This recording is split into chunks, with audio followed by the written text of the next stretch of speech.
کیا خیریت ہے بھائی؟ کیا خیریت ہے؟ کہاں ہیں؟ الحمدللہ ثم الحمدللہ، آپ بتائیے۔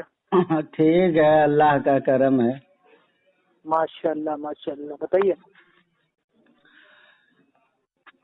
ان اللہ قد ذکر المحدث ابن الجوزی رضی اللہ عنہ ان اللہ یوحی الی محمد صلی اللہ علیہ وسلم کل احد یطلب رضائی وانا اطلب رضاک۔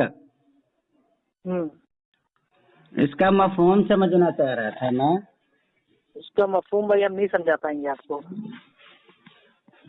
حدیث ہے بھائی، اس لیے میں پوچھ رہا تھا حدیث ہم نہیں سمجھا پائیں گے نا آپ کو۔ آپ امام کا قول ماننے والے لوگ حدیث کیسے سمجھیں گے؟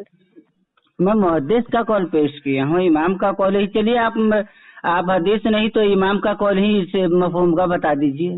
آپ خالی اپنے مسلک کے امام کے مقلد ہیں نا، تو خالی امام ابو حنیفہ رحمۃ اللہ علیہ ان کا ہی جو قول ہے اور رائے ہے اور فتویٰ ہے وہی سمجھ سکتے ہیں، باقی اور کسی کا نہیں۔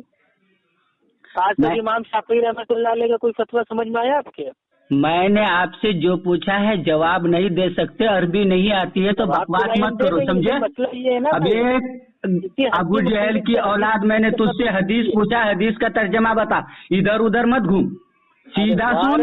ان اللہ یوحی الی محمد صلی اللہ علیہ وسلم کل احد یطلب رضائی وانا اطلب رضاک، اس کا ترجمہ بتا، گھوما پھری مت کر، سمجھے؟